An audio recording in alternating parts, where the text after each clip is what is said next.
Hello everyone. देखिए BCom part one वाले बच्चों के लिए जो हमारी सीरीज चल रही थी इंपॉर्टेंट क्वेश्चन आंसर का, तो आपका ऑनर्स पेपर है फाइनेंशियल अकाउंटिंग। उस फाइनेंशियल अकाउंटिंग का एक नया चैप्टर स्टार्ट करेंगे, higher purchase system. Higher purchase system में बच्चे बहुत कंफ्यूज होते हैं, बहुत परेशान होते हैं एंड उन्हें लगता है कि ये काफ़ी टफ चैप्टर है, लेकिन आप हमारे साथ पढ़कर देखिए, आपको बिल्कुल आसान लगेगा, ये मेरा वादा है। ठीक है, और आप पढ़ेंगे थ्योरेटिकल बेस पे पढ़ेंगे। सबसे पहले हम लोग जर्नलिटी वगैरह सीखेंगे, उसके बाद हम प्रैक्टिकल की तरफ बढ़ेंगे। ठीक है, तो पहले बिल्कुल इजी तरीके से हम आपको जर्नलिटी सिखाएंगे, उसके बाद अकाउंटिंग ट्रीटमेंट हम प्रैक्टिकल के जरिए आपको समझाने का प्रयास करेंगे। ठीक है, कैलकुलेशन भी आपको बहुत इजी तरीके से हम सिखाएंगे, आपको बिल्कुल घबराने की जरूरत नहीं है। आप बस कंटिन्यू बने रहिएगा इस सीरीज से, इस टॉपिक से, इस चैप्टर के साथ। और आपके ऑनर्स पेपर में जितने भी चैप्टर हम इंपोर्टेंट करा रहे हैं वो सब आपके ऑनर्स पेपर में उन सभी चैप्टरों से क्वेश्चन पूछे जाते हैं।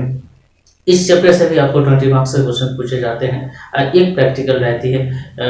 समझ रहे हैं? तो ये चैप्टर कितना इंपॉर्टेंट है आपके लिए। 100 मार्क्स में से अगर 20 मार्क्स एक चैप्टर को पढ़ के आपको आ जाए, अब वो भी ज्यादा नहीं पढ़ना है, बहुत आसान चैप्टर है। ठीक है, थोड़ा ही पढ़कर आपको आ जाए तो इससे और बेहतर क्या चाहिए। ठीक है, तो चलिए आज की क्लास शुरू करेंगे। शुरू करने से पहले अगर आप चैनल पर नए हैं तो आप चैनल को सब्सक्राइब कर लीजिए, बेल आइकन को प्रेस करिएगा ताकि आने वाला न्यू नोटिफिकेशन जो है वो आप तक पहुंच सके और आप इस वीडियो का, इस सीरीज का लाभ उठा सके। ठीक है, घबराना बिल्कुल नहीं है, आप तैयारी बिल्कुल यहाँ से अपनी तैयारी को बूस्ट कर सकते हैं। सारे टॉपिक मैं करवा रहा हूँ आपके बीकॉम पार्ट 1 के लिए।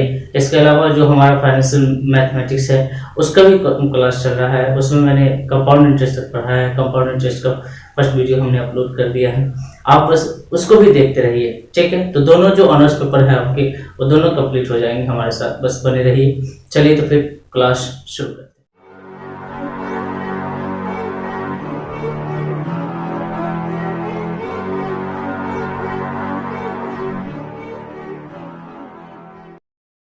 और इसी तरीके से तो क्लास शुरू करने से पहले एक मोटिवेशन कोट हमने आपके लिए लिखा है, इसे जरा पढ़िए। कहते हैं कि पढ़ाई को मन पर मत डालो, पढ़ाई को मन पर मत डालो, इसको अपनी आदत बना लो, क्योंकि आदतें बदलती नहीं और मन अक्सर धोखा दे जाता है। कहने का मतलब ये है कि पढ़ाई कभी भी मन से नहीं होती है कि हमारे पास मन करेगा तो हम पढ़ेंगे, नहीं मन करेगा तो नहीं पढ़ेंगे। ये आदतों की तरह होती है। ऐसी आदत, बुरी आदत अगर बुरी चीज़ों के लिए बुरी होती है तो अच्छी चीज़ों के लिए अच्छी आदत अच्छी हो सकती है। इसलिए मेरे प्यारे बच्चों, आपको अपनी पढ़ाई को अपनी आदतों में लाना है। जब तक आप पढ़े नहीं तब तक ऐसी आदत, जब तक आप पढ़े नहीं तब तक आपको नींद ना आए, ऐसी आदत आपको अपने अंदर लेके आनी है। और ये आदत आपको जॉब तक लेकर जाएगी और जॉब के बाद भी अगर आपको कहीं प्रमोशन करना है तो वहाँ तक आपको ये मदद करेगी। इसलिए अपनी पढ़ाई को मन पे कभी मत डालिए, इसे अपनी आदत की तरह, जिस तरीके से आप सारे काम करते हैं उसी तरीके से आपको अपनी आदत की तरह इस पढ़ाई को करते रहना है। कंटिन्यू, चाहे आप जो पढ़ें बस पढ़ते रहें। किताबों से दोस्ती बहुत ज़रूरी है। तो चलिए आज का क्लास शुरू करते हैं। तो आइए समझते हैं हायर परचेज सिस्टम को। हायर परचेज सिस्टम को समझने के लिए आपको छोटी सी कहानी आपको समझनी है, बहुत छोटी सी है, नॉर्मल सी है, आप ध्यान से देखिएगा। चलिए मान लिया जाए कि ये कोई आदमी है और इसे कार खरीदनी है। ठीक है, ये कोई आदमी है, इसे कार खरीदनी है। इस बंदे से ये कंसल्ट करता है कि भाई ऐसा है, हमें कार खरीदनी है, ये कार का मालिक है, ये ओनर है एजेंसी का और ये परचेजर है। ठीक है, तो यहाँ से एक बात आ गई कि जो बंदा परचेज करेगा उसको परचेजर कहेंगे और जो बंदा सेल करेगा उसको सेलर कहेंगे या वेंडर कहेंगे। जो लोग एजेंसी लेके काम करते हैं, संपत्तियों को बेचते हैं, उसे वेंडर कहा जाता है। ये याद रहेगा आपको। तो ये बंदा जो खरीद रहा है उसको परचेजर कहेंगे, इसको वेंडर कहेंगे। इतनी बात तो आपको समझ में आ गई।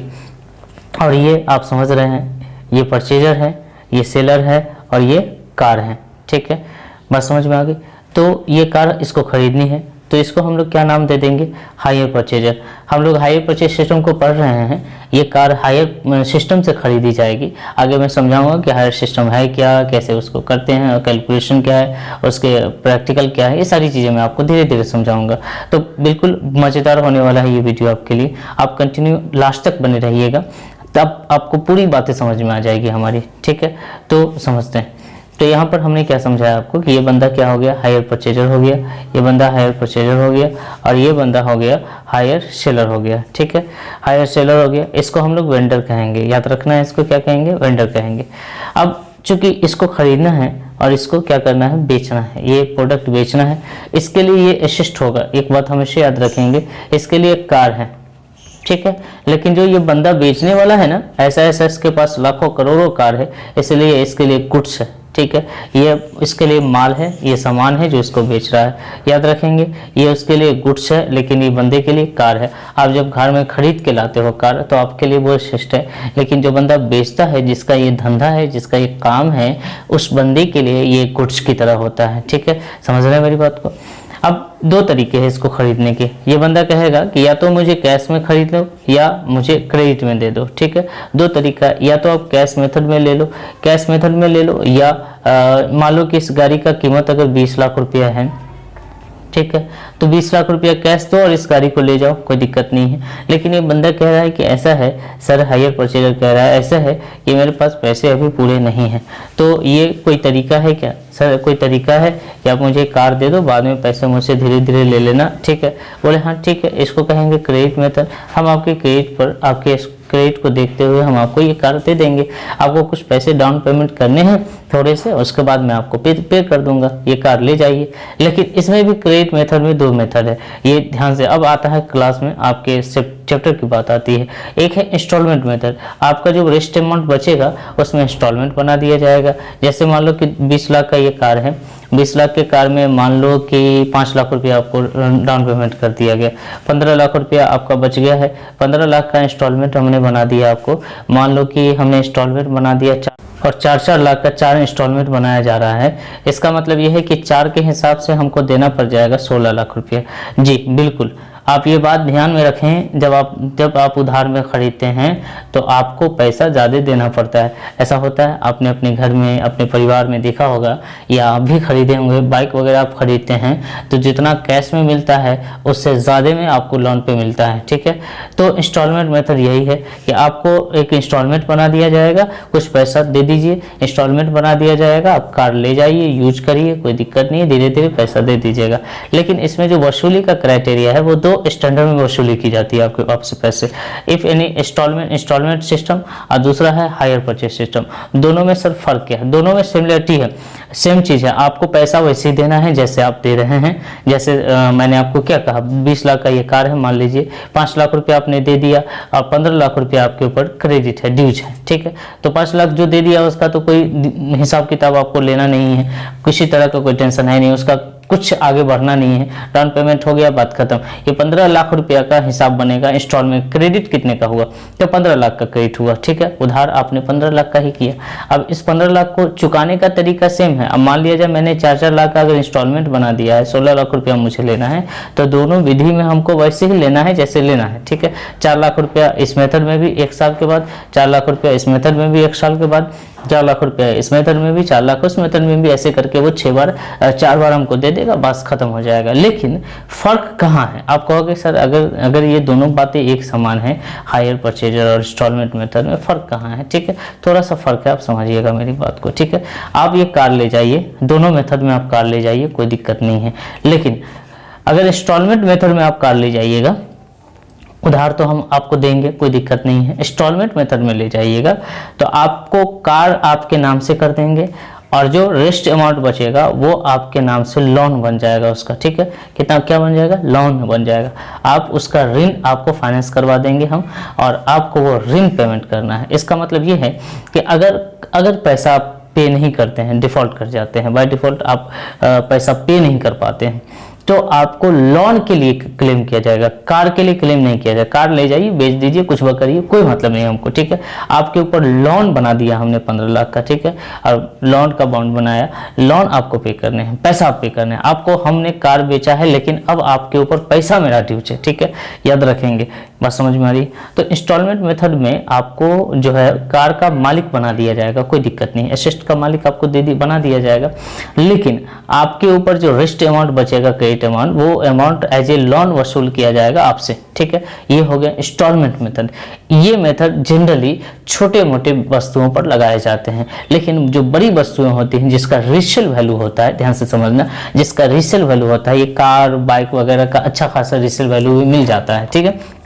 बात समझ में आ रही है? तो आपने सुना भी होगा ऐड वगैरह आता है ट्रू वैल्यू, ठीक है, वो सब अच्छी रीसेल वैल्यू देती है कार वगैरह की। तो कंपनी क्या करती है कि जैसे मान लो कि ये लोन का पैसा नहीं चुका पाता है, तो कंपनी तो फंस गई, वो कार ले नहीं सकती है क्योंकि उसने इंस्टॉलमेंट मेथड में पैसा दिया है। अब लोन के लिए ज़्यादा से ज़्यादा करेगा तो उस पर क्लेम करेगा बंदे पर, उससे ज़्यादा क्या करेगा। लेकिन अगर हायर परचेज सिस्टम पे पैसा कार देते हैं, हायर परचेज सिस्टम पे कार देते हैं, तो इसका मतलब ये है कि आपको मैंने किराए पर कार दिया है, ठीक है। किराए पर कार देने का मतलब आपको मैं मालिक नहीं बना रहा हूँ कार का, आपको मैंने किराए पर दिया, आपने हमको 5 लाख रुपया दिया, आपको हमने किराए पर कार दिया 15 लाख रुपया। जिस दिन हमारा पूरा हो जाएगा हम आपके नाम से कार कर देंगे, तब तक आप ये समझिए कि हमारा कार आपके यहाँ किराए पर है। अगर आप हमको पेमेंट नहीं कर पाते हैं तो हम कार उठा लेंगे आपके घर से, ठीक है, समझ रहे हैं? ऐसा होता है ना, आपने सुना होगा कि उसकी गाड़ी खींच ले गया कंपनी वाला, वो हायर परचेज सिस्टम है, ठीक है। हायर परचेज सिस्टम से उसने कार खरीदा था, कंपनी वाले ने हायर परचेज सिस्टम का एग्रीमेंट करवाया और ये करवाया कि आपको जो है सो परचेज एज ए परचेजर आपको हमने किराया पर दिया है ये कार, ठीक है, एज ए किराया, ऐसा किराया जिसमें अगर आप पैसा पूरा पे कर देते हो तो हम आपको ऑनर बना देंगे, ठीक है, ले जाइए कार, वो आप ही का है, खरीदा आपने है, लेकिन बस पेमेंट के डर से, पेमेंट का जो डर है ना वो यहाँ गायब हो जाता है। पेमेंट का जो डर है कंपनी को कि बंदा पेमेंट नहीं करेगा, इसमें हायर परचेज सिस्टम में पेमेंट का डर नहीं रहता है। आपका कार, चूंकि एग्रीमेंट ऐसा है कि अगर आप पैसा नहीं दे पाओगे तो आपका कार वो ले जाएगा। तो दो बातें आप समझ गए कि इसमें अगर इंस्टॉलमेंट मेथड में काम, देखो प्रोसेस सारा वही है, बस कहने को इंस्टॉलमेंट मेथड है और कहने को ये हायर परचेज मेथड है, ठीक है। इंस्टॉलमेंट मेथड में आपको कार दे दिया जाएगा, लेकिन कार का ऑनर नहीं बना दिया जाएगा, कार भी दे दिया जाएगा, कार का ऑनर भी बना दिया जाएगा, और जो आपके ऊपर उधार है उसका लोन फाइनेंस करवा दिया जाएगा आपके नाम से, बस लोन आप चुकता करते रहिए, ठीक है। लेकिन अगर आप हायर परचेज सिस्टम में जाते हैं तो कार भी दे दिया जाएगा, पैसा आपसे, आप जो डाउन पेमेंट करेंगे वो ले लिया जाएगा आपसे, ये ले लेगा, लेकिन आपको मालिक नहीं बनाएगा, मालिक नहीं बनाएगा, आपको मालिकाना हक नहीं दिया जाएगा।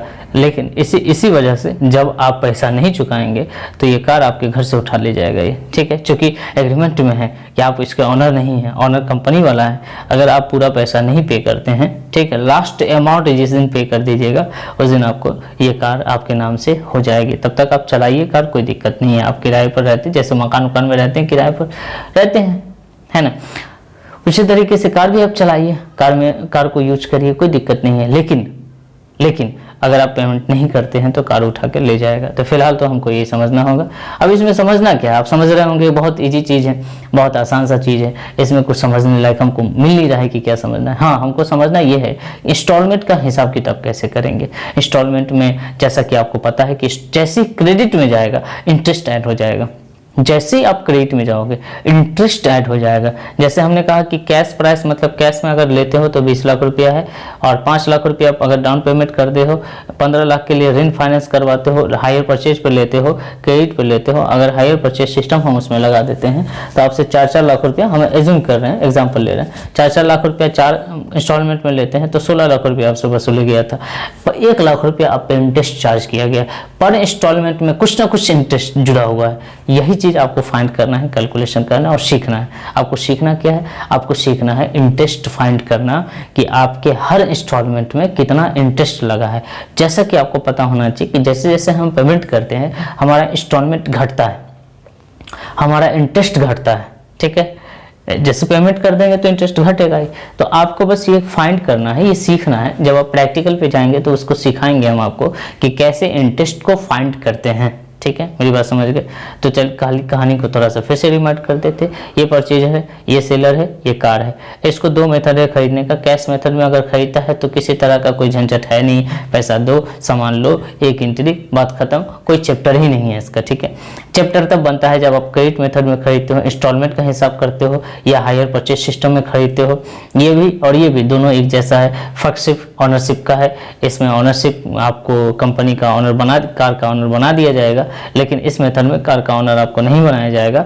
आप पैसा चुकता कर दीजिएगा तब आपको ट्रांसफर करेंगे। नहीं, कुछ लोग कहते हैं ना कि पूरा पैसा दे दीजिएगा तब हम आपको मालिक बनाएंगे, और कुछ लोग कहते हैं ठीक है ले जाओ मालिक भी बन जाओ, पैसा देते रहना। ठीक है, तो ये दोनों तरीका है। तो आइए अब हायर परचेज सिस्टम को थोड़ा सा समझने का प्रयास करते हैं।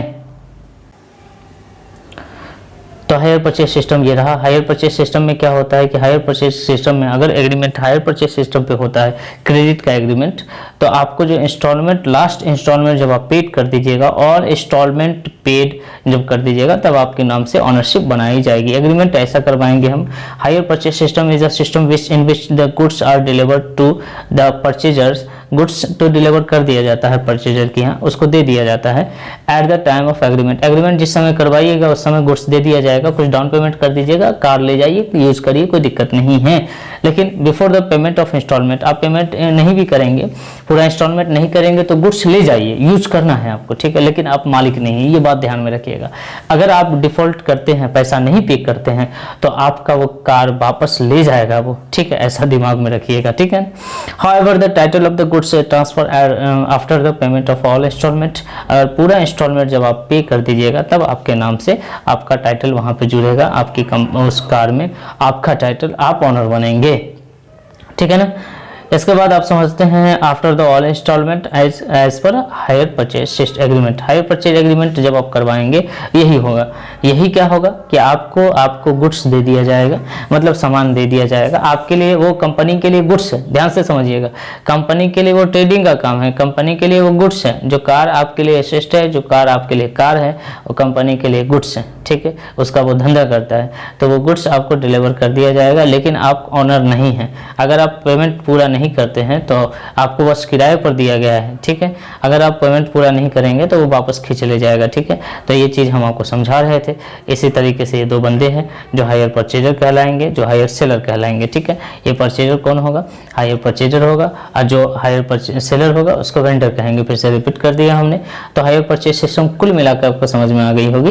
क्रेडिट उधार करे विक्रय का एक तरीका है जिसमें कोई बंदा अगर इस सिस्टम से, इस मेथड से, इस विधि से अगर कोई संपत्ति खरीदता है तो उसको जो मालिक बनाया जाता है उस संपत्ति का, जो संपत्ति का स्वामी बनता है वो आखिरी इंस्टॉलमेंट के पेमेंट के बाद बनता है। समान किस्त, सभी किस्तों के भुगतान के बाद कंपनी और वेंडर जो है वो उसको उसका संपत्ति का मालिक बनाता है, ठीक है। अगर वो पेमेंट नहीं कर पाता है तो उसको पूरा हक है, किसको? वेंडर को, कि वो संपत्ति जो उसने दिया है वो वापस ले जाए, ठीक है, वो उठा लेगा घर से। समझ में आ रही? चलिए अब बढ़ेंगे, हम लोग समझेंगे इसका अकाउंटिंग ट्रीटमेंट कैसे करते हैं। धीरे धीरे आपको अकाउंटिंग ट्रीटमेंट जैसे कर लेंगे तो क्वेश्चन की तरफ ले जाएंगे। थ्योरी पढ़ाना मेरा मकसद अभी नहीं है। मेरा मकसद ये है कि इतना ही मैं आपको समझा दूँ जितना प्रैक्टिकल में आपको काम आ जाए, ठीक है। थ्योरी में बाद में कलेक्ट करके मैं सारे चैप्टरों का करा दूंगा जो आपके एग्जाम में पूछे जाते हैं, ठीक है। अब यहाँ पर पूरा थ्योरी पढ़ाऊंगा तो फिर प्रैक्टिकल तक पहुँचना मुश्किल हो जाएगा, ठीक है, समय लग जाएगा। इसीलिए एक छोटा सा PPT हमने तैयार किया था ताकि आपको मैं समझा सकूँ, अच्छे से समझा सकूं। अब आते हैं हम लोग समझेंगे क्या? अब हम समझेंगे इसका अकाउंटिंग ट्रीटमेंट। दोनों पार्टी के अकाउंट में हम कैसे ट्रीटमेंट करते हैं, किस तरीके से लेखा जोखा होगा। एक बात तो समझ गए कि कोई संपत्ति ये खरीदेगा और ये इस संपत्ति को बेचेगा, ठीक है। ये इंस्टॉलमेंट पे करेगा और ये इंस्टॉलमेंट रिसीव करेगा, बस और कुछ है नहीं, ठीक है। बहुत ईजी है, आप घबराना बिल्कुल नहीं, बहुत आसान चैप्टर है, बहुत प्यारा चैप्टर है, समझ रहे। तो सबसे पहले हम लोग जर्नलिटी करना सीखेंगे हायर परचेजर के यहाँ। हायर परचेजर के यहाँ जर्नलिटी कैसे करेंगे ये बात ध्यान में रखना है कि आप हो हायर परचेजर, ऐसा आपको माइंड करना है, ऐसा आपको सेटल करना है माइंडसेट कि आप हायर परचेजर हो, आप कोई संपत्ति खरीद रहे हो, ठीक है। तो जब आप संपत्ति खरीदते हो तो आप उसे पेमेंट करते हो, पेमेंट नहीं करते हो तो आप ड्यूज में लेकर चलते हो, हिसाब करते हो, पेमेंट करते हो। ड्यूज का मतलब ये होता है कि पहले हिसाब होगा कि हर स्टेज पे कितना पैसा आपको देना है, ये पहले हिसाब होगा, ये आपको क्रेडिट किया जाएगा, ये आपको लोन बनाया जाएगा, फिर आपको पेड करना है, ठीक है। क्रेडिट में दो लफड़े हैं, एक तो उसका हिसाब पहले होगा फिर उसका पेमेंट होगा, ठीक है। जैसे इंटरेस्ट अगर लागू होता है तो इंटरेस्ट का हिसाब होगा, इंटरेस्ट का पेमेंट होगा, ये याद रखना है। हिसाब का एक अलग। लेकिन कैश में क्या होता है, संपत्ति खरीदो पेमेंट करो बात खत्म। लेकिन क्रेडिट में आप हमेशा याद रखोगे, जैसे आप कोई सामान क्रेडिट पे खरीदोगे आपको याद करना है क्रेडिट पे खरीदा होगा, बहुत सारे सामान अपनी क्रेडिट पे खरीदी होगी। अब इसमें पहले आपको रिमाइंडर आता है कि कि आपको इतना पैसा इस तारीख तक जमा करना है, तो वो हिसाब बनाता है, आपके हिसाब आपके इंस्टॉलमेंट पहले से बनाकर आपके अकाउंट में रखता है वो, ठीक है। देन आपको पेमेंट करना पड़ता है। तो इसी तरह हमेशा याद रखेंगे कि जब जब इंस्टॉलमेंट आप पेड करोगे, बस इंस्टॉलमेंट पेड करने का एंट्री करना है, कोई बहुत बड़ा बात नहीं है, 3-4 एंट्री आपको याद रखना है, हर साल रिपीट होता रहता है वो एंट्री, ठीक है। बात समझ रहे हो? क्लियर, बहुत अच्छी। तो लेकिन इसमें क्या है, हायर परचेजर जो है वो 2 तरीके से एंट्री करता है। एज पर क्वेश्चन हम लोग देख लेंगे, 2 तरीके से एंट्री करता है। एक तो ये है कि एसेट का पूरा दाम वो इकट्ठे आपके नाम से कर दे, जो अमाउंट बनता है वो हिसाब बना के रख दे आपके नाम से। दूसरा ये है कि एसेट का थोड़ा थोड़ा पार्ट करके वो आपको पेमेंट करने को कहे, ठीक है। तो ऐसा हो सकता है, लेकिन आपको इंटरेस्ट हमेशा हर स्टेज पे लगनी है, इस बात को आपको याद रखना है। अब 2 मेथड है आपको याद रखना है, इसमें 2 एंट्री करने के मेथड है। एक है asset accrual method. Asset accrual method क्या होता है इसको समझते हैं। दूसरा है क्रेडिट परचेज मेथड, ठीक है। दूसरा क्या है, क्रेडिट परचेज मेथड, क्लियर। तो एसेट एक्रूअल मेथड में हम लोग को कैसे एंट्री करना है वो समझते हैं। सबसे पहले जब आप एग्रीमेंट करते हो, जब आप परचेज करते हो एसेट को, जब आप परचेज करते हो फॉर परचेज, देखिए ध्यान से समझिएगा, है ना, मैं समझाता हूँ आपको। फॉर एसेट परचेज, जब आप एसेट परचेज करोगे, पहले क्रेडिट परचेज मेथड समझो, ठीक है। पहले आप क्रेडिट परचेज मेथड समझो। जब आप एसेट परचेज करते हो मेरे प्यारे बच्चों, एसेट परचेज जब करोगे तो उस समय क्या करना है, आपको asset account debit to hire vendor, चूंकि वो देने वाला है और उधार है, उधार दे रहा है वो आपको, ठीक है। तो जितने का उधार आपको दे रहा है, asset account debit to hire vendor, total asset का जो वैल्यू है वो आपको यहाँ पर लिख देना है। तो एंट्री क्या होगा, पहला एंट्री होगा जब आप एसेट परचेज करोगे, एज ए एग्रीमेंट जब आप करोगे, ठीक है। एग्रीमेंट करने का मतलब जब उधार का एग्रीमेंट आप कर रहे हो कि हम आपसे उधार में सामान खरीद रहे हैं, उस समय जो एंट्री करना है वो एसेट अकाउंट डेबिट करना है। जैसा कि आपको पता है एसेट आ रहा है, एसेट जब आ रहा होता है तो डेबिट करते हैं, और जब कोई दे रहा होता है उधार में तो उधार देने वाले को क्रेडिट करते हैं। तो ये बात तो आपको याद होगा, पहले से 11th में आपने पढ़ा होगा। तो asset account debit to hire vendor account, जिस समय में आप एसेट को खरीदोगे। अब यहीं से अकाउंट का ट्रीटमेंट भी आप समझ लीजिए। जब आप हायर वेंडर का अकाउंट बनाओगे अपने यहाँ, तो हायर वेंडर के अकाउंट में ध्यान से समझिएगा, यहाँ से अकाउंट बनाना बहुत ईजी। हायर वेंडर के अकाउंट में ये एसेट का वैल्यू डेबिट वाला जाएगा, क्रेडिट में ट्रांसफर होके बाय एसेट। एंट्री याद है आपको लेजर याद है। लेजर का अकाउंट बनाना, जर्नल अगर आप समझते हो तो ईजी है, मैं आपको अकाउंट का बनाना भी सिखा दूंगा एग्जाम क्वेश्चन में, बहुत आसान है, बहुत आसान है, आप समझिए। तो एसेट को जब आप परचेज करते हो, जब आप एग्रीमेंट करते हो क्रेडिट परचेज का, उस समय में आपको एंट्री करना है asset account debit to hire vendor account. इसको आप नोट डाउन करो, आप नोट डाउन करो। Hire purchase method, credit purchase method में पहला एंट्री नोट डाउन करो, for asset purchase asset account debit to hire. Note किया क्या, आप कॉपी निकालो और नोट करो इसको, ठीक है। अभी तक कुछ नोट नहीं किया है तो इसको नोट करो और इसको याद रखेगा, ठीक है। क्वेश्चन में जब मैं आऊंगा तो मैं समझाऊंगा। फिर क्या है कि आपको पूरा वैल्यू तो आपके नाम से, आपने एसेट का जितना वैल्यू है आपने यहाँ पर दिखा दिया। उसमें कुछ डाउन पेमेंट आपसे मांगेगा, वो डाउन पेमेंट जब आप करेंगे हायर वेंडर को, तो hire vendor account debit to cash account या बैंक अकाउंट कर दीजिएगा, ठीक है। अगर आप चेक में कर रहे हो तो बैंक कर दीजिए या कैश कर दीजिए, जो आप डाउन पेमेंट करोगे। क्योंकि उधार में क्या होगा कि टोटल वैल्यू तो आपके नाम से कर दिया जाएगा, ठीक है। टोटल वैल्यू आपके नाम से क्रेडिट कर दिया गया। टोटल वैल्यू आपके हायर एसेट का जो वैल्यू है आपने डेबिट किया, और हायर आप एंट्री कर रहे हो अपने अकाउंट में हायर वेंडर का हिसाब, ठीक है। आप हायर परचेजर हो और आप हिसाब कर रहे हो हायर वेंडर का। तो हायर वेंडर ने आपको कितने की संपत्ति है ये नोट कर लिया आपने उसको कितना का कैश दिया, डाउन पेमेंट किया गया, ये नोट कर दिया आपने क्या नोट किया, आपने नोट किया hire vendor account debit to cash account to bank account. ये पेमेंट का एंट्री है। जब आप डाउन पेमेंट करोगे, जब कोई भी पेमेंट करोगे, तो जब पहली बार जो पेमेंट करोगे कि भाई हम खरीदते समय पेमेंट कर रहे हैं आपको, अगर 20 लाख की संपत्ति है और हम आपको पेड कर रहे हैं 5 लाख रुपया, तो ये हमारा डाउन पेमेंट है। पेमेंट का तो वही एंट्री होगा, आप रिसीव कर रहे हो। हायर वेंडर इस समय दे रहा था तो क्रेडिट में था, अब ले रहा है तो डेबिट में है।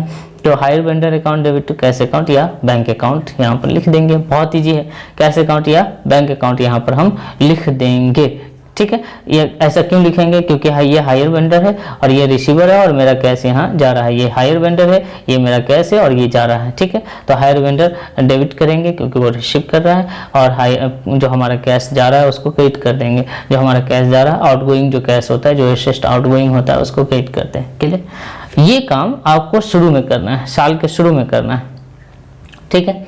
जिस समय एग्रीमेंट होगा उसी समय ये काम होगा। आपके नाम से आपके एसेस्ट आपके यहाँ वो एसेस्ट आ जाएगी उतने की, और हायर वेंडर के नाम से आप अपने यहाँ लोन खोल लोगे, लोन अकाउंट खोल लोगे। इसका मतलब ये लोन अकाउंट होगी। जितना का आप उससे क्रेडिट खरीद रहे हो, जितना का सामान उससे क्रेडिट में खरीद रहे हो, उतना का सामान आप हिसाब किताब यहाँ पर पहले शो कर दोगे, यहाँ मैं इतना का सामान खरीद रहा हूँ। अब यहाँ से हिसाब में पहला कुछ हिसाब हम हायर उसी समय दे देंगे, ले भाई कैश ले ले, डाउन पेमेंट ले ले, अब इतना पैसा रख ले। अब जो पैसा बच जाएगा उसका इंस्टॉलमेंट बना दे मेरे ऊपर, ठीक है। इंस्टॉलमेंट बनाने के लिए जब वो इंस्टॉलमेंट बनाएगा और पहला इंस्टॉलमेंट जिस समय ड्यू होगा, ठीक है। अब एंट्री कब होगा? जब इंस्टॉलमेंट ड्यू होगा हमारे ऊपर, ठीक है, उस समय एक एंट्री होगा, और जब मैं इंस्टॉलमेंट पे करूंगा उसका एंट्री होगा, ठीक है। कुल मिलाकर ये जो काम है ये एग्रीमेंट के समय करना है। एग्रीमेंट जिस समय होगा आप कुछ पैसा देकर अपने नाम से, आपके एसेस्ट आपके नाम से आपके पास आ जाएगी, और हायर वेंडर उधार दे रहा है तो ये एंट्री करना होगा आपको, ठीक है। फिर से समझिए, एसेस्ट आप खरीद रहे हो, एसेस्ट अकाउंट डेबिट, और हायर वेंडर उधार दे रहा है, इसका एंट्री कर दिए। उसी समय जब हम उसको डाउन पेमेंट कर देंगे उसका भी एंट्री कर लेंगे। तो साल के शुरू में ये काम खत्म हो गया, आप अपने कार घर ले आइए और मजे से इसको चलाइए। अब एक के बाद साल के अंत में आपको जाना है इंस्टॉलमेंट पेमेंट करने के लिए। समझ गए मेरी बात? समझ रहे? अब आपको कार खरीदना है, कार खरीदने जाइए, जितने की कार है asset account, car account debit to hire vendor account, एक एंट्री हो गई। उसके बाद उसी समय कुछ पेमेंट दीजिएगा, डाउन पेमेंट, एक एंट्री और कर दीजिएगा उस समय में, और उसके बाद घर चले आइए और उसको यूज करिए कार को, ठीक है। और एक साल के बाद आपको जाना है। हालांकि ये मंथली होता है, हमारे निजी जिंदगी को मंथली पेमेंट होता है, लेकिन यहाँ सीखने के लिए हम सालाना के हिसाब से काम करेंगे, ठीक है। नहीं समझ रहे हैं? तो एक साल के बाद आपको वहां जाना है, एक साल के बाद जाना और उसे हिसाब लेना है। हिसाब लेना, भाई बताओ मुझे मेरा इंस्टॉलमेंट कितना है। तो इंस्टॉलमेंट मनी जब ड्यू होगा तो चूंकि एसेस्ट का पूरा वैल्यू आपके यहाँ ड्यू ऑलरेडी कर दिया गया है, ठीक है। एसेस्ट का पूरा वैल्यू यहाँ ऑलरेडी यहाँ पर मेंशन कर चुके हैं, तो आपको सिर्फ इंटरेस्ट जो एक्स्ट्रा लग रहा है उसका हिसाब करवाना है। भाई मेरे इंटरेस्ट बता दो, तो interest account debit to hire vendor account, interest due होने का एंट्री है, interest account debit to hire vendor, चूंकि आपके लिए इंटरेस्ट लॉस है, interest account debit to hire vendor account, ठीक है। याद रखेंगे। तो इंस्टॉलमेंट ड्यू होने पर इंस्टॉलमेंट में आपको सिर्फ इंटरेस्ट का हिसाब करना है, इंटरेस्ट का हिसाब करना है। एसेट का क्यों नहीं करना है? क्योंकि एसेट का टोटल वैल्यू आप ऑलरेडी यहाँ पर दिखा चुके हो, शुरू में ही दिखा चुके हो, ठीक है। और interest installment, interest account debit to hire vendor, तो ये एंट्री आपको साल के अंत में करना है फॉर इंस्टॉलमेंट ड्यू। साल के शुरू में ये दो एंट्री करने हैं आपको। ये दो एंट्री क्या है? Hire asset account debit to hire vendor account, जो एसेट का वैल्यू होगा वो दिखाना है। उसी समय अगर आप डाउन पेमेंट करते हो तो इसका एंट्री होगा हायर वेंडर अकाउंट, वो रिसीवर हो जाएगा, कैश में रह जाएगा टू कैश अकाउंट, ठीक है। इसके बाद इंस्टॉलमेंट ड्यू होगा, फॉर इंस्टॉलमेंट ड्यू के लिए interest account debit to hire vendor account, ऐसा करेंगे। और फॉर पेमेंट करेंगे, फिर इंस्टॉलमेंट को पेड करेंगे। तो इंस्टॉलमेंट को जब हम पेड करेंगे तो एसेट का कुछ वैल्यू और इंटरेस्ट का कुछ वैल्यू दोनों उसमें जाएगा, ये आपको याद रखना। तो पेमेंट ऑफ इंस्टॉलमेंट, इंस्टॉलमेंट के पेमेंट के समय क्या होगा? देखिए पेमेंट कैसे किए थे शुरू में, भाई पेमेंट का तो वह एंट्री होगा, ये रिसीव कर रहा है, ये पैसा जा रहा है, वो ठीक है। तो वही बात हो गई, यहाँ पर ये रिसीव कर रहा है, ये पैसा जा रहा है, ठीक है, समझ रहे। तो ये साल के अंत में ये दो एंट्री आपको इंस्टॉलमेंट ड्यू करना, इंस्टॉलमेंट पेड करना, इंस्टॉलमेंट ड्यू करना, इंस्टॉलमेंट पेड करना, और कुछ नहीं करना। हर साल ये एंट्री करना है आपको, ठीक है। लेकिन इसके अलावा आप जो संपत्ति खरीदे हैं उसका वैल्यू कुछ डिक्रीज होता है, ठीक है। आपके हिसाब से उसका वैल्यू कुछ डिक्रीजमेंट होती रहती है, उसका भी हिसाब किताब हर बिजनेसमैन करता है अपने यहाँ। जो खरीदता है, अगर कोई बड़ा आदमी खरीदता है तो वो अपने डिप्रिसिएशन का भी एंट्री वो अपने यहाँ करेगा। और डिप्रिसिएशन चूंकि वो एसेट खरीदा है तो फिक्स एसेट पे डिप्रिसिएशन चार्ज होती है, तो depreciation account debit to asset account, समझ रहे। Depreciation account debit to asset account, depreciation हमारे लिए लॉस है इसलिए डेबिट में, डिप्रिसिएशन अकाउंट डेबिट टू ऐसे। ये खत्म हो गया, इंस्टॉलमेंट का काम खत्म हो चुका है। ये इंस्टॉलमेंट ड्यू करना, पेड करना, ड्यू करना, पेड करना, ड्यू करना, पेड करना, बस इतना ही काम।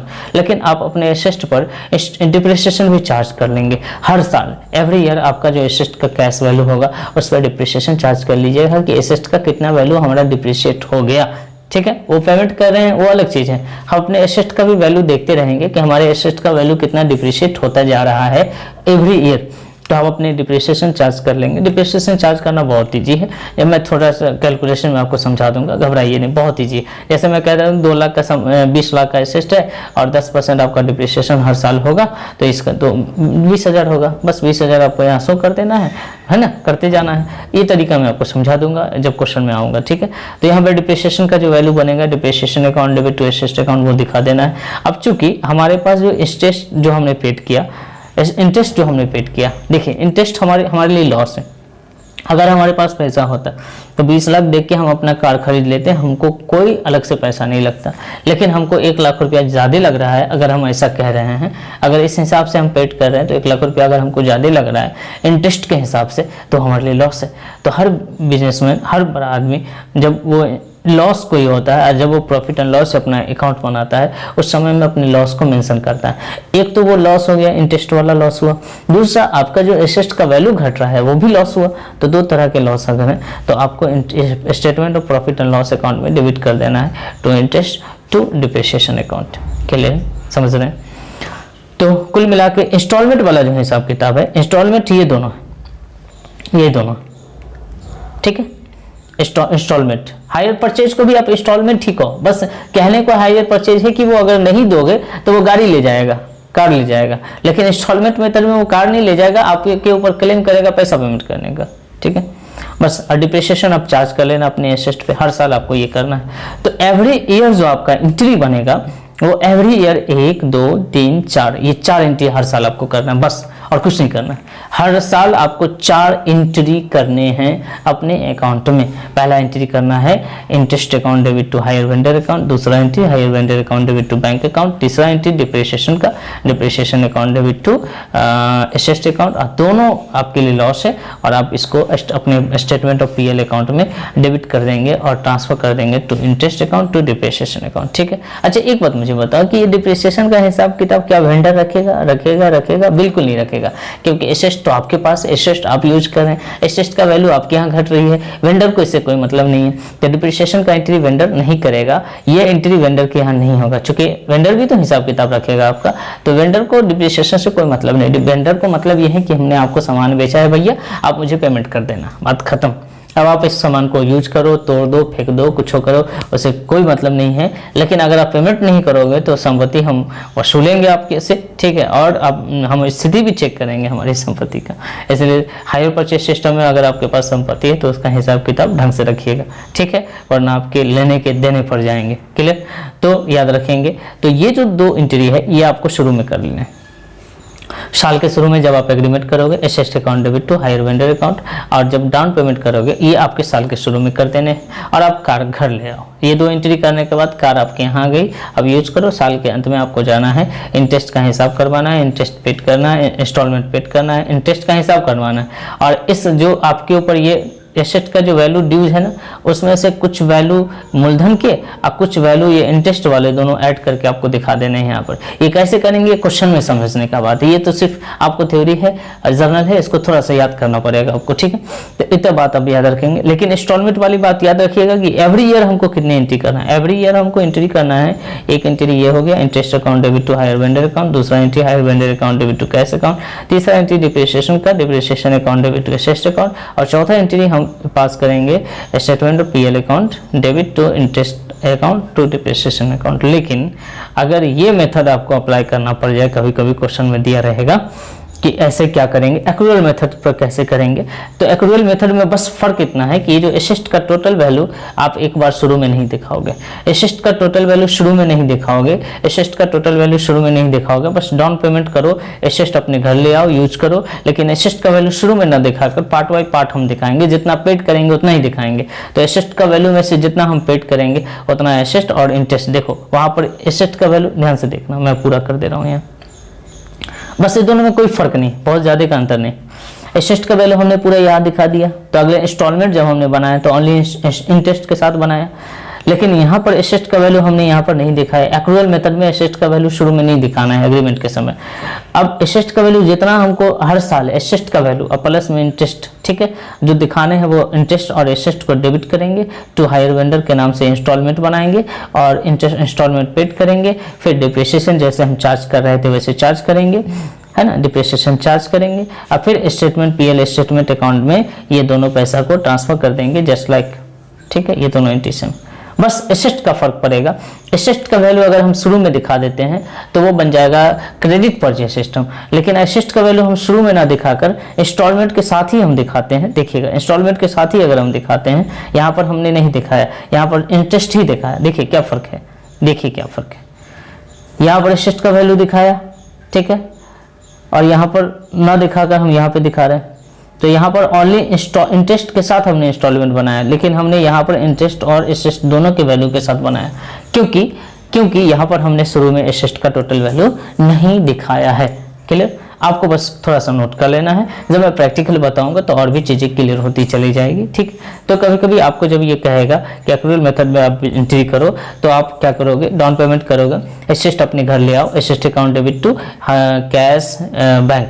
ठीक है, यहाँ पर वेंडर के से हिसाब हमने कर दिया था, वेंडर का हिसाब एसेस्ट वेंडर के नाम से हमने क्रेडिट कर लिया, वेंडर के नाम से क्रेडिट कर दिया, वेंडर को हमने पेमेंट किया और वेंडर के नाम से हमने इंस्टॉलमेंट ड्यू किया, वेंडर को हमने इंस्टॉलमेंट पेड किया। लेकिन यहाँ पर क्या है कि हमने एसेस्ट के नाम से पैसे दिए, एसेस्ट के नाम से पैसे दिए, एसेस्ट एक्रूअल मेथड है ये, एसेस्ट के नाम से हमने पैसे दिए, एसेस्ट मेरे पास आ गया और एसेस्ट और इंटरेस्ट का जो इंस्टॉलमेंट बना दिया हमने हायर वेंडर के नाम से, हायर वेंडर को पेड कर दिया, डिप्रिसिएशन चार्ज कर लिया और डिप्रिसिएशन और इंटरेस्ट दोनों हमारे लिए लॉस है, चाहे वो उस मेथड में हो चाहे वो इस मेथड में हो, हम इसको स्टेटमेंट ऑफ पीएल अकाउंट में ट्रांसफर कर देंगे। ठीक है, फिर से समझ लो, बस फर्क सिर्फ किसका है, एक्रूअल मेथड में जाओगे तो तुम एसेस्ट का टोटल वैल्यू शुरू में ना दिखाकर तुम इंस्टॉलमेंट के साथ एसेस्ट का पार्ट बाय पार्ट वैल्यू दिखाओगे। ठीक है, लेकिन अगर एसेस्ट का वैल्यू आप क्रेडिट परचेज मेथड में दिखाओगे तो ऊपर में सिर्फ एसेस्ट का पूरा वैल्यू दिखा दोगे और इंस्टॉलमेंट जब बनाओगे तो ओनली इंटरेस्ट के साथ बनाओ।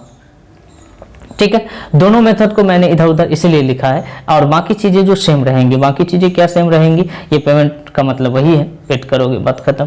बस एसेस्ट का वैल्यू आपने यहाँ ना दिखाकर यहाँ पार्ट बाय पार्ट में इंस्टॉलमेंट बनाते समय एसेस्ट का वैल्यू वहां पर दिखा लीजिएगा, जितना एसेस्ट आपको, जितना एसेस्ट के मूलधन में से आपको जितना देना है। ठीक है, मान लो कि 4 लाख में से 3 लाख रुपया 3,60,000 रुपया अगर हमारा मूलधन है तो 3,60,000 रुपया ये और 40,000 रुपया हमारा ब्याज है तो 40,000 ये, दोनों मिला के 4 लाख रुपया हम यहाँ पर पेड कर देंगे। ठीक है, बात समझ गए?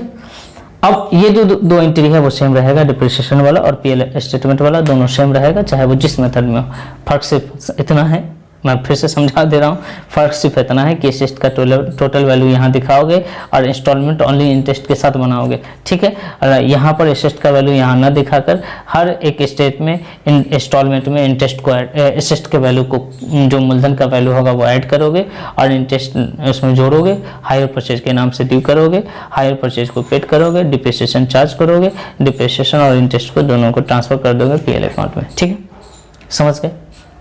समझ रहे? नीचे से देखिए, ये दोनों सेम है, ये दोनों सेम है, ये भी सेम है, फर्क सिर्फ इतना है, ये वैल्यू यहाँ दिखाकर इसमें ना दिखाएं, लेकिन यहाँ ना दिखाकर हमने पार्ट बाय पार्ट यहाँ दिखाया। तो इंस्टॉलमेंट की मैं बात करूँ, इसमें शुरू में मात्र एक एंट्री होगा, जिसमें एग्रीमेंट होगा, बाकी ये चारों इंस्टॉलमेंट का एंट्री है। ये हर साल every year at the end of the year आपको ये एंट्री का काम करना है, इंस्टॉलमेंट बनाना है, पेड करना है, डिप्रिसिएशन चार्ज करना है, दोनों को पीएल अकाउंट में ट्रांसफर करना है। ये 4 एंट्री आपको हर साल रिपीट करने हैं, ये 4 एंट्री हर साल रिपीट करना है इस मेथड से। अगर आप क्रेडिट परचेज मेथड में जाओगे तो शुरू में 2 एंट्री करोगे और ये 4 एंट्री हर साल रिपीट करोगे। बस आप समझ गए, एसेस्ट का फर्क है। यहाँ वैल्यू आपको एसेस्ट का ना दिखाना है क्योंकि आपने शुरू में ही पूरा वैल्यू ऊपर में दिखा दिया है। ठीक है, तो इंटरेस्ट के साथ ही इंस्टॉलमेंट ओनली बनाओगे, बस इतना याद रखना मेरे बच्चों। अब इसको क्या करना है, एक बार तो रिपीट कर लो, एक बार तो आप इसको नोट कर लो और एक आध बार आप ध्यान से शांति दिमाग से सिर्फ फर्क समझो कि दोनों में क्या क्या सर ने फर्क बता दिया। यहाँ पर सर ने एंट्री नहीं किया, इसका एक्रूअल मेथड में ये एंट्री सर ने नहीं किया हमारे लिए, और इस मेथड में किया ये एंट्री। ये दोनों एंट्री का फर्क है, इस मेथड में ये एंट्री किया लेकिन इस मेथड में एंट्री नहीं किया, चूंकि ये वाला पैसा हम पार्ट बाय पार्ट यूज करेंगे। ठीक है, समझ गए? अब इसको नोट डाउन करो, स्क्रीनशॉट लो, जल्दी से ऐसे स्क्रीनशॉट ले लो और बहुत अच्छे तरीके से इसको मैंने एक जगह लिखा है ताकि कन्फ्यूजन तो हो जाए। ठीक है, समझ रहे हो? अब बारी है हायर वेंडर अपने यहाँ कैसे एंट्री करेगा। तो हायर वेंडर को इस मेथड से कोई मतलब नहीं, हायर वेंडर को मतलब है सामान बेचने से, सामान के पैसे वसूल करने से। ठीक है जी, चलिए अब समझते हैं हायर वेंडर कैसे एंट्री करेगा। हायर वेंडर के यहाँ जब एंट्री करोगे तो general entry in the book of higher vendor लिखोगे। हायर वेंडर के जगह पे अगर वो कंपनी का नाम दिया है वेंडर का तो वो नाम लिखोगे। तो एक कॉलम ले लेंगे, जल्दी जल्दी जनरल एंट्री हम लोग करेंगे। सबसे पहली बात है कि जब हम गुड्स सोल्ड करेंगे, चूंकि हायर वेंडर सोल्ड करेगा और अपने यहाँ हिसाब रखेगा परचेजर का, ठीक है। अगर मैं निसार हूँ और आप मोहन हैं तो मैं मोहन का हिसाब रखूंगा और आप निसार का हिसाब रखोगे, ठीक है। कहने का मतलब यह है कि हायर वेंडर परचेजर का हिसाब रखेगा, ठीक है। तो हायर वेंडर हैं हम और हम हिसाब रखेंगे परचेजर का, तो हम माल बेचेंगे, उधार बेचेंगे, तो परचेजर को डेबिट करेंगे क्योंकि परचेजर हमसे रिसीव कर रहा है, परचेजर अकाउंट डेबिट। और 2 यहाँ पर एसेस्ट को क्रेडिट करेंगे चूंकि एसेस्ट नहीं क्रेडिट करेंगे, एसेस्ट वो कार उसके लिए कार है लेकिन हमारे लिए वो हायर सेल है, हमारे लिए सेलिंग है, हमारे लिए माल का सेल है वो, ठीक है। तो हम लिखेंगे hire purchaser account debit to hire sale, ठीक है। याद रखना यहाँ पर कार यूज मत कर लेना भूले से भी, ठीक है, क्योंकि कार वो उसके लिए कार है, परचेजर के लिए, लेकिन हम वेंडर है और हमारे लिए कार नहीं, हमारे लिए सेल है, हमारे लिए गुड्स है, माल है। तो हमने सेल कर दिया। उसके बाद परचेजर, चूंकि हम डेबिट इसलिए किए क्योंकि प्राप्त करने वाले को डेबिट करते हैं और जो सामान हमारे यहाँ से जा रहा है उसको क्रेडिट करते हैं, क्लियर। अब आते हैं जब वो डाउन पेमेंट हमको करेगा, चूंकि डाउन पेमेंट तो करेगा कुछ ना कुछ, तो हमारे यहाँ कैश आएगा, कैश अकाउंट डेबिट, और हायर वेंडर हमको देगा, सॉरी परचेजर हमको देगा, तो 2 हायर परचेजर, ये एंट्री आपको करना है। तो 2 एंट्री फटाफट नोट कर लो मेरे प्यारे बच्चों अपने कॉपी में, ठीक है। आगे बढ़ते हैं। फिर क्या होगा, इंस्टॉलमेंट बनेगा, वो तो ले जाएगा कार, 1 साल के बाद हमारे पास आएगा इंस्टॉलमेंट का हिसाब करवाने। तो इंटरेस्ट हमारे यहाँ हम उसके नाम से ड्यू करेंगे, interest account debit, hire purchaser account debit, और 2 इंटरेस्ट, चूंकि इंटरेस्ट हमारे लिए प्रॉफिट है, इंटरेस्ट हम ले रहे हैं भाई। अगर वो हमसे अगर कार कैश में लेता तो उतना ही पैसा देता जितना कैश पाए, लेकिन वो लेट पेमेंट हमको करेगा तो हम इंटरेस्ट चार्ज कर दिए, हमारे पास ज़्यादा पैसा आएगा, ठीक है। तो इंटरेस्ट हमारे लिए प्रॉफिट है और हायर वेंडर को, परचेजर को डेबिट करेंगे। ये एंट्री अगर हायर परचेजर अपने यहाँ करेगा तो एंट्री है, हायर परचेजर उल्टा एंट्री करेगा, hire interest account debit to hire vendor, ये परचेजर एंट्री करेगा, लेकिन हायर वेंडर जब एंट्री करेगा तो परचेजर को डेबिट करेगा और इंटरेस्ट को क्रेडिट करेगा। 3 एंट्री याद होगा, तीनों एंट्री नोट डाउन करो और याद कर लो इसे। आगे बढ़ते हैं। फॉर अमाउंट इंस्टॉलमेंट रिसिव, जब वो अमाउंट रिसिव में इंस्टॉलमेंट हमको दे देगा तो कैश अकाउंट या bank account, interest account debit, ठीक है। नहीं ये गलत हमने लिख दिया है, यहाँ पे एंट्री गलत लिखा गया, ठीक है। चलिए मैं नोट कर दे रहा हूँ, आप इसे नोट कर लेना, ठीक है। जब वो हमें पेड कर देगा तो जब पेड करेगा तो हमारे यहाँ एंट्री होगा कैश अकाउंट डेबिट, नोट करो, टू हायर परचेजर अकाउंट, ठीक है। जब हमें पेड करेगा इसका एंट्री होगा, जब हमें पेड करेगा तो कैश हमारे यहाँ आएगा, तो cash account debit to hire purchaser account, ठीक है जी। ये एंट्री कर लो, फटाफट नोट कर लो इसे। अब क्या है कि जब ये प्रॉफिट, यहाँ तक समझ गए, हमने हिसाब किया इंटरेस्ट का, हमने हिसाब किया इंस्टॉलमेंट का, फिर हमने रिसीव कर लिया, लेकिन ये इंटरेस्ट हमारे लिए प्रॉफिट है मेरे प्यारे बच्चों, इंटरेस्ट हमारे लिए प्रॉफिट है। और हर बिजनेसमैन अपने प्रॉफिट और लॉस को अपने प्रॉफिट एंड लॉस अकाउंट में ट्रांसफर करता है एवरी ईयर, ठीक है। तो इस प्रॉफिट को हम ट्रांसफर करने जा रहे हैं।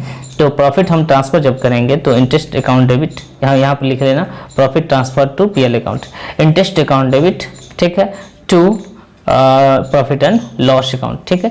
इंटरेस्ट अकाउंट डेबिट, चूंकि आपने हमारे लिए प्रॉफिट है इसलिए प्रॉफिट एंड लॉस अकाउंट को क्रेडिट में लिखेंगे, interest account debit to profit and loss account, ठीक है। बाकी ये जब आप अपना ट्रेडिंग अकाउंट बनाओगे, क्योंकि आपका ये सेलिंग प्राइस है, तो अपने ट्रेडिंग अकाउंट में सेलिंग प्राइस को ट्रांसफर करोगे ट्रेडिंग अकाउंट में, hire sale account debit to trading account, ठीक है। ट्रेडिंग अकाउंट के क्रेडिट में सेलिंग अकाउंट लिखा जाता है, जब आप सेल करते हो तो सेल को अपने ट्रेडिंग अकाउंट में लिखते हो। ये जब ट्रेडिंग अकाउंट बनाएंगे बिजनेस का तब हम इसको शो करेंगे, फिलहाल हम बस एक एंट्री पास करके इसको छोड़ देंगे, ठीक है। बात समझ में आ रही है। तो ये जो सेलिंग हमने किया है उसका एंट्री हम पास करके छोड़ देंगे, जब हम ट्रेडिंग अकाउंट बनाएंगे तब की बात है। लेकिन हमको हर साल क्या एंट्री करना होगा, इसके यहाँ एंट्री करना पड़ेगा, ये 3 एंट्री हमको करना पड़ेगा, जिसमें एक एंट्री छूट गया है, cash account debit to HP account, है ना। इंस्टॉलमेंट हिसाब होगा, इंस्टॉलमेंट रिसीव होगा, और इंटरेस्ट जो हमारे लिए प्रॉफिट है वो पीएल अकाउंट में ट्रांसफर हो जाएगा, ठीक है जी, क्लियर। और ये एंट्री साल में हम जब हम बेच लिए हैं सामान, उस सामान को ट्रेडिंग अकाउंट में ट्रांसफर करके छोड़ देंगे, ठीक है। जब ट्रेडिंग अकाउंट बनेगा तो हिसाब होगा, इसके लिए ज़्यादा टेंशन आपको नहीं लेना है। साल के शुरू में क्या एंट्री होगा, साल के शुरू में जब एग्रीमेंट करवाएगा तो hire purchase account debit to sale account, हमने सेल कर दिया उसके नाम से, उसके नाम को डेबिट कर दिया। अगर वो डाउन पेमेंट करता है तो cash account debit to hire purchase account हो जाएगा, ठीक है। और जब भी वो कोई भी पेमेंट करे, जब इंस्टॉलमेंट भी पेड करेगा तो भी तो हिसाब किताब तो वैसे ही आएगा ना, कैश देगा हायर परचेजर देगा, तो एंट्री सेम रहेगा, ठीक है ना। बात समझ रहे हैं। तो डाउन पेमेंट इसका नाम रख दिए, शुरू में देगा तो डाउन पेमेंट और लास्ट में इसी तरीके से देगा तो इंस्टॉलमेंट देख रहा है हमको, ठीक है। इंस्टॉलमेंट का entry hire purchase account debit to interest account, ठीक है। और इसी इंस्टॉलमेंट को रिसीव करेंगे तो जैसे ये डाउन पेमेंट रिसीव किए हैं वैसे इंस्टॉलमेंट के रिसीव का एंट्री कर देंगे जो छूट गया है। और ये इंस्टॉलमेंट आपके लिए प्रॉफिट है, आप interest account debit to profit and loss account यहाँ एंट्री कर लेंगे, ठीक है। ये इतने काम आपको करके रखने हैं, फिर क्वेश्चन में जाएंगे, क्वेश्चन समझेंगे, फटाफट क्वेश्चन बनाएंगे, कोई दिक्कत नहीं है। बस आपको इतना क्या करना है, इसको तो नोट डाउन करने के बाद इसको भी नोट डाउन पहले कर लेना है और इसको रिवीजन करते रहना है। रिवीजन कैसे करना है, ये है हायर परचेजर, ये हिसाब करेगा हायर वेंडर का, ठीक है ना। अब वो था हायर वेंडर, वो हिसाब करेगा हायर परचेजर का, ठीक है। हायर वेंडर परचेजर में दो तरह के तरीके हैं, या तो इंटरेस्ट का वैल्यू टोटल आप एक ही बार ड्यू कर दो, बार बार ड्यू करने की जरूरत, हिसाब करने की जरूरत नहीं, बस इंटरेस्ट का हिसाब करो पेड करो, इंटरेस्ट का हिसाब करो पेड करो।